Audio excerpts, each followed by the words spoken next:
করার আছে, আমি শুধু সেই কথাগুলো বলছি, রিপিট করব না। প্রথম কথা হচ্ছে, আপনারা একই সাথে শব্দের রাজনীতিটা লক্ষ্য করবেন। যে শব্দটাকে আমরা বলছি পুশ ব্যাক, সরি আমরা বলছি পুশ ইন, সেটাকে ভারত সরকার বলছে পুশ ব্যাক। অর্থাৎ এই যে বাংলাভাষী মুসলমানরা, তাদের ভাষ্যমতে এরা হচ্ছেন বাংলাদেশেরই নাগরিক, আদি নাগরিক, এবং এদেরকে তারা ফেরত পাঠিয়ে দিচ্ছেন। প্রশ্ন হচ্ছে, এক, এরা সে দেশে আছেন, সে দেশের ভোটার, সেটাকে তারা কিভাবে অস্বীকার করবেন? এবং দ্বিতীয় প্রশ্ন হচ্ছে, যদি নাগরিক হয়েও থাকেন, তাদেরকে এভাবে পাঠানো যায় না।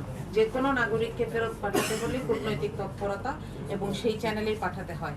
আমাদের আসলে রাষ্ট্রীয় পর্যায়ে এই প্রশ্নগুলোই করা উচিত, যে কেউ যদি এদেশের নাগরিক হয়ে থাকেন, তাহলে সেটা প্রমাণ সাপেক্ষে কূটনৈতিক চ্যানেলে এইটার আসা যাওয়ার ব্যবস্থা করতে হবে।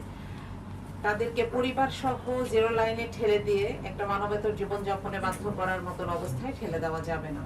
এবং একই সাথে লক্ষ্য করবেন, ভারতের পক্ষ থেকে যিনি আমাদের দেশে হাই কমিশনার, তিনি কি বলছেন, যে আমাদের 120 কোটির সাথে আপনাদের 20 কোটিকে আসেন জুড়ে দিন। সেই একই সময়ে আমাদের 20 কোটি তো দূরের কথা, তারা নিজের দেশে অবস্থানরত নিজের দেশের নাগরিকদেরকে মুসলিম এবং বাঙালি হওয়ার অপরাধে ঠেলে দিচ্ছে। সুতরাং মুখে এক, মনে আরেক, কাজে অন্য একটা, এই নীতির সর্বোচ্চ পর্যায়ের বাস্তবায়ন আমরা দেখতে পাচ্ছি। এখানে যেই সমস্যাগুলো নিয়ে আমরা দেখলাম যে আপনাদের যে কনসেপ্ট পেপার, সেখানে আলোচনা হয়েছে, একটা হচ্ছে সাম্প্রতিক বেশ কিছু সমস্যা। আমরা জানি বেশ কিছু জায়গায় নতুন করে কাঁটাতার নির্মাণ হচ্ছে, এবং আমরা আসলে এটুকুই জানি যে কাঁটাতার নির্মাণ হচ্ছে, কিন্তু এটার আড়ালে অন্য কোনো স্থাপনা হচ্ছে কিনা আমরা জানি না। সুতরাং এই ব্যাপারে আমাদের সরকারের সচেতন হওয়া প্রয়োজন। আমি আজকের প্রোগ্রামের মাধ্যমে সরকারের কাছে আহ্বান জানাবো যে এসব ব্যাপারে স্বচ্ছতার জন্য আন্তর্জাতিক যে আইনগুলো রয়েছে, সেগুলোর অধীনেই কৈফিয়ত চাওয়া উচিত। দ্বিতীয়ত হচ্ছে যে এখানে তিস্তা এবং অভিন্ন নদীর পানি বন্টন নিয়ে বেশ কিছুদিন ধরেই আমরা চেষ্টা করে যাচ্ছি, সেটার কোনো সুরাহা হচ্ছে না। আমাদের পাওনা থেকে আমরা বঞ্চিত হচ্ছি, এবং আমাদেরকে বলা হচ্ছে যে এতদিন তো আমরা দেখেছি যে পশ্চিমবঙ্গের সরকারের একজন ব্যক্তিকে দায়ী করা হতো, এখন তো তিনি নাই।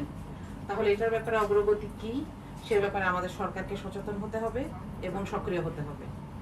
তৃতীয় হচ্ছে যে এখানে বাণিজ্যিক ভারসাম্যহীনতা আছে আমাদের সাথে ভারতের, এবং এই বিষয়টা এরকম যে আমরা যতটুকু আমদানি করি তার 1/10 রপ্তানি করি না, কিন্তু আমাদেরকেই শুনতে হয় আমাদের দেশের মানুষ গরু চোরাচালানি করতে গিয়ে কাঁটাতারের বেড়ায় ঝুলেছে, কাঁটাতারের বেড়ায় তাদেরকে ঝুলিয়ে রাখা হচ্ছে, গুলি করা হচ্ছে। আমরা কেউ নিশ্চয়ই ফেলানি সে লাল জামাটা ভুলে যায়নি।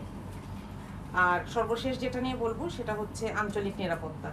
এখানে দেখেন, আমাদের দেশে বর্তমানে এই মুহূর্তে যদি আপনাদেরকে জিজ্ঞেস করি 1 নম্বর সমস্যা কি, আমরা এটা নিয়ে পার্লামেন্টে অনেক বেশি আলোচনা হতে দেখছি, সেটা হচ্ছে মাদক।